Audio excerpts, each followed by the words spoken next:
good morning to all of you. Welcome sa aton nga devotional series sa subong aga. Pagapadayon kita sa series nga aton nga ginsugudan, and we started on the series on sin, suffering, and hope. Ang ining nga devotional series ginalantaw naton isa-isa ang apat ka mga rason kun nga ame ara sang pag-antos sa aton nga kabuhi. And ginlantaw naton ang first two sang nagligad, amo ini ang rason nga damo sa mga tinion sa kabuhi naton nga nagaantos kita simply because we are living in a broken world. No, ining kalibutan nga ginaastaran naton is broken and is destroyed by sin, and tungod sang sina nga destruction damo sang mga effects nga nagaresulta sa aton nga mga pag-antos o kon kabudlayan ang halin sa sina nga rason, living in a broken world. Ang ikaduha nga rason na ginlantaw naton nagligad, sometimes ang aton nga mga pag-antos kay resulta ini kung ano ang ginhimo sang iban sa aton. Buot silingon, some of our sufferings are direct consequences of other people's choices. That's why nga may mga pag-antos sa aton nga kabuhi. Ang third nga rason, no, this is second from the last, apat lang ni sila, pagalantaon naton this morning ang ikatatlo. No, may mga tion man yang aton nga pag-antos kay resulta sang aton mismo nga mga choices. Kaya mo na siyang pagalantaon naton this morning, and we will turn to the book of Romans chapter 7 verse 18. Lantawon naton diri ang hambal ni Apostle Paul. No, this is his personal remarks about sa iya personal na experience. Niya, "For I know that nothing good dwells in me, that is in my flesh. For I have the desire to do what is right, but not the ability to carry it out." Tamal ni Apostle Paul, ginahimo ko ang mga butang nga akabalo ko hindi ko dapat ginaobra. Pero wala ako ginahimo ang mga butang nga dapat nakon nga ginahimo. No, amo ina ang reality sa aton nga kabuhi. And if we will just be honest with ourselves, may tendency kita kung kaisa nga ibasol naton ang aton personal nga mga failures sa kung sad ano nga mga rason. May mga tion nga maghambal kita nga napalpak ako, nakasala ako tungod nga ang aton nga sistema kalaway gid o kun corrupted gid kaayo. Sometimes we blame our family. Nakasala ko tungod nga naghalin ko abi sa amo sini nga klase sang pamilya mo, o kung ginabasol naton ang aton nga mga abyan, o kung ginabasol naton ang pressure sa palibot naton. No, while those things are factors, no, hindi sila amo na ang nagadetermine gid sang result sang aton or sang aton nga mga choices nga ginahimo. These are just factors, pero hindi ni sila among nagadetermine gid sang aton nga mga choices. Because if we look closer sa aton gid nga tagipusoon, our deepest battles are not really outside of us. Ang pinakadako gid nga battle gid atubang naton is so close to us because it is inside our hearts. May mga tion, just like the Apostle Paul, that we know what is the right thing to do, but we still don't do it. We still choose to do what is wrong. May mga tion sa kabuhi naton that we want to change. No, naghinulusol na kita, gincommit na ni naton sa Ginoo, but we still fall back into that same sin again. May mga tion man nga we are so angry sa aton kaugalingon, we hate our sin, we cry and we confess to the Lord, and yet we keep coming back. No, mo ni hambal ni Apostle Paul, no, that there is nothing good that dwells in me. In my flesh, may desire man ko to do what is right, pero wala ni nakon gina-carry out, wala ni nakon ginahimo. So ginahambal ni Apostle Paul diri, this is not just guilt. No, he is not speaking about his guilt. He is speaking of the reality of how fallen ang iya nga condition is. Ang biggest naton nga enemy is not around us. Our biggest enemy is in us, and that is our heart. We suffer kay tungod niya ang sala mismo ara sa aton niya tagipusoon. But the good news sa sina nga masubok nga kamatuoran is ang fact nga naga-struggle kita against sin is a proof nga may ara kita sang desire to become holy and righteous before God. It is a war nga nag-prove nga may ara sang pagpanghikot ang balaan nga espiritu sa aton nga mga Kristohanan. So if there is one lesson nga gusto ko ibilin this morning, ang leksyon amo ini, that the Christian life includes an internal war with sin. Pero sa kay Jesus Christ, our failure is not final. No, the Christian life involves an internal war with sin sa aton tagipusoon, but our failure is not final in Jesus Christ. So this morning, pagalantawon naton diri no isa ni kabutang, ang ako lang diri gusto lang tawon that our struggle with sin is real, pero mga utod sa Ginoo matudtuod man ang kuloy kag ang grasya sang Dios. Nang unang butang nga pagalantawon naton diri that the struggle against sin is a real struggle. Makita na siya naton sa Romans chapter 7 verses 18 to 19. No, si Apostle Paul, he confesses that he wants to do what is right, but then he fails. This shows nga even ang mga faithful nga mga Kristohanon may ara sila gyapon sang struggle against sin. That sin is still a force, sin is still a reality that we have to reckon with regardless kung ano na kita kadugay nga nangin Kristohanon. For as long as we are still living sa sini nga fallen nga flesh, ang aton nga pag-struggle, ang aton nga pag-strive against sa aton nga flesh is still a reality until na si Jesus magabalik na liwat kag kambyuhan niya ining lawas naton. Ining tension between our desire to do what is right kag ang aton pagkahulog sa sala, this is not hypocrisy. No, it is a mark of a person nga may ara na siya sang balaan nga espiritu sa iyang tagipusoon. May nagapanghikot na sa iyang tagipusoon to do what is right. No, may mga examples ko diri nga mga instances sa kabuhi naton that we want to do the right thing pero nagka-fail kita. For example, you want to start sang imong discipline of Bible reading. Maset ka sang alarm for you to have a quiet time with the Lord early in the morning. Pero kung mag-alarm na gani ang imong cellphone o kung ang imong alarm clock, you keep hitting the snooze button. Pag alarm naman luwat, snooze mo naman luwat until nga matapos na lang ang adlaw, wala gini mo nabuksan ng imong Bible. No, may desire kita to grow spiritually. Pero ang aton nga flesh, we give in to laziness and we give in to destruction. No, may mga ara man sa aton nga nag-desire nga mag-healthy ang aton nga lawas, no? Nagsindihan naton that our body is the temple of the Holy Spirit, and so we want to take care of it.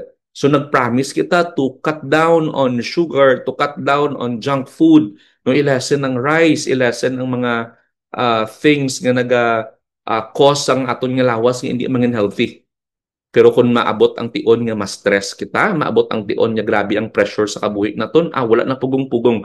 We run back to what kung ano na tong ginbayaan nato sa ligad, balik bang kita gyapon kaon chips, kaon sang chocolate, inom sang soft drinks, ang aton lang ginarason kay stress kita. Naga-stress eating kita. So the desire is there to steward the body well kitungod temple ni sang balaan nga espiritu. Pero ang aton nga old nga mga cravings kung kaisa nagadaog yapon. May iban man sa aton nga gusto naton sang healthy nga what do you call this? Healthy ang aton nga pagpakigsugilanon sa tao. Gusto naton untatan ang aton nga pagchismis or ang aton nga gossip na may mga tion nga kung madakpan tang aton kaugalingon bala nga po pirmi na lang gid ko yun ang kutso-kutso. We confess our sin to God and then we make a promise hindi na ko man kutso-kutso. Abalanta ang aton kaugalingon nga i-guard na gid naton ang aton nga words. Pero kung magtililipon na gani ang imong mga close friends, then we start gossiping once again. We cannot help but to join kung ano ang ilang nga ginaistoryahan. You see, you want to speak life. You want your words to become an encouragement. But the desire to be included, ang desire nimo to be entertained, ang desire nimo to entertain others, kung kaisa naga-overtake sa aton nga mga conviction. Yung mga tion man no, sa aton mga estudyante diri, o kung sa mga ari diri nagapanugpalamati naton nga nagaobra sa opisina o kung naganegosyo, may desire kita nga mapakita naton ang aton nga pagkakristohanon sa aton nga workplace, sa aton eskwelahan. Nagaplano kita to stand firm, hindi kita mag-cheat, hindi kita mag-cut corners, hindi kita mag-corrupt. Pero kung ang peer pressure gani ara na, ga-compromise kita and naging hambalan lang ang self ta. Last na lang gini. But then again, we fall back into the same sin nga gintangayuan naton bulig nga ma-overcome naton. You see, we want to honor God. Pero kung kaisa ang kahadlok, ang pressure, ang profit, amo ni ang nagadaog sa sina nga given nga moment. So these are examples nga makita naton that the sin in us is a real struggle. No, hindi niya theory lang, hindi lang niya storya-storya lang. But may we also be reminded that though our struggle is real, ang mercy sang Ginoo matud-tuod man. Kag amo ning ikaduha nga butang nga gusto ko lang tawon naton, there is no condemnation to those who are in Christ. To those nga ara na sa kay Kristo, hindi lang kita gitagaan sa Ginoo sa pagpatawad sa aton nga mga sala, hindi lang gitagaan kita sang gahom paagi sa balaan nga espiritu nga mangin madinalaugon, pero ikatatlo, ginkuha sang Dios ang condemnation sa aton nga mga kabuhi. No, this is a very comforting nga truth. Sa tunga sang aton nga mga failures, kung kaisa kahapos na lang mag-convince ang aton self that siguro natak-an na yung Ginoo sa akon. When we fall into the same sin again, when we break our own promises, when we know better, but still we give in into sin, we feel dirty, we feel unworthy. Matsang natundo kalayo gid sa aton sa Ginoo. May mga tion kung kaisa nga patihan pa naton ang binutig sang kaaway. Nga patihan naton nga hindi na lang kita mapanumbalik sa Ginoo kay anyway, permi na lang man tag kakapaslawan. No, that is a lie. Ang Romans chapter 8 verse 1 nagahambal sa aton that there is therefore now no condemnation for those who are in Christ. Wala sang condemnation, not less condemnation. Hambal diri wala gid sang condemnation kay tungod nga si Jesus amo ang nagkuha sang tanan nga weight sang aton nga sin kag sang aton nga guilt. Although tuod gid ang aton nga struggle against sin, so is the mercy of God in Jesus Christ. No, ang Dios naton wala siya nagahulat until you get it all right before nga palanggaon niya. Wala lang balang Ginoo nga insaktuhaan na kabuhi mo or overcome na imo nga sala antes ta ka palanggaon. No. Ang Ginoo nagpalangga na sa aton as Romans 5:8 would tell us that God commendeth His love toward us even when we were yet sinners. Ang Ginoo nagpakita na sa pagpalangga niya sa aton. Even when we struggle, no, even when we fail, ang Ginoo wala nag-give up sa aton tungod sa kay Kristo Jesus. Pinaagi sa kay Kristo Jesus. So kabay pa ng ining mga pag-struggle naton, makakita kita sa puso galin sa pulong sang Ginoo. So what we should do for us to overcome the sin in us? No, una-una gid naton nga obrahon, hindi naton pagtaguon ng aton nga sala. Hindi kita mag-pretend nga hindi na siya nag-exist. Hindi kita mag-pretend nga okay lang kita. Hindi kita magpanago-nago. Hindi kita mag-blame sa iba. Hindi naton pag-blame ng aton nga mga circumstances. But rather, we must remember that if we are willing to come to Christ and confess, He is faithful and just to forgive us.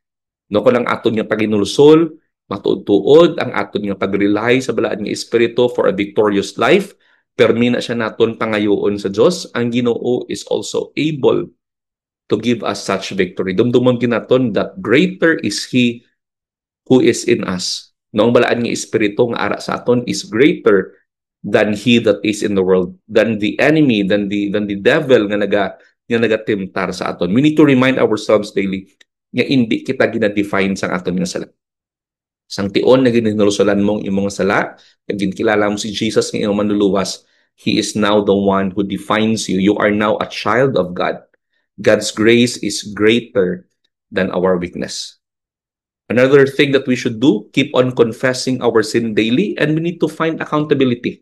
We need to be honest with God, and we need to talk to a trusted believer kung may particular na sin nga gina-struggle naton. We need to fight nga himuon gid naton ng aton daily nga spiritual discipline. Ang pag-fight naton sa sala, paagi sa pagpangamuyo, paagi sa pagbasa sa pulong sang Ginoo, kag paagi sa pag-intra sa isa ka godly nga community. And also, may we never forget nga damo kita sa mapasalamatan sa Ginoo every day. No, pagiging mapasalamatan, isa ni siya sa mga disciplines nga nagabulig sa aton overcome sang sin sa aton life. That instead of focusing on things nga hindi naton gina-enjoy, mga things nga para sa aton kulang o kung hindi maayo, we would shift our eyes on something that we need to thank the Lord for, because every day there is always a myriad of things to thank the Lord for. So as we end sang aton nga devotional sa sininga aga, magapangamuyot kita. Our Father God in heaven, nagakilala kami sang amon weaknesses kag sa amon nga pagka-fallen. Pero ginakilala mo namon ang gahom sang balaan nga espiritu sa amon nga kabuhi. Sang tion Ginoo nga ginkilala namon si Jesus nga amon nga manluluwas. Sini Ginoo nga aga, gapangamuyot ko sang pagdaog para sa imo nga makanakan. May mga temptasyon may mga circumstansya sa kabuhi namon Ginoo nga pwede magbutong sa amon sa pagpakasala, pero ang greatest gid namon nga battle is ara mismo sa amon tagipusoon. So Ginoo ga pangamuyo ko sang pagdaog halin sa imong kusog inamon kaya kun sa amon lang Ginoo nga kauglingon nga mga ikasarang. So we plead for the Holy Spirit to work, to fill us with the Spirit, and to obey your will today, that you may be pleased and honored in our lives. I commit to your people now. May it be that at the end of the day, nahimaya ka namon Ginoo sa aming nakabuhi. This is our prayer. In Jesus' name we pray. Amen. God bless everyone.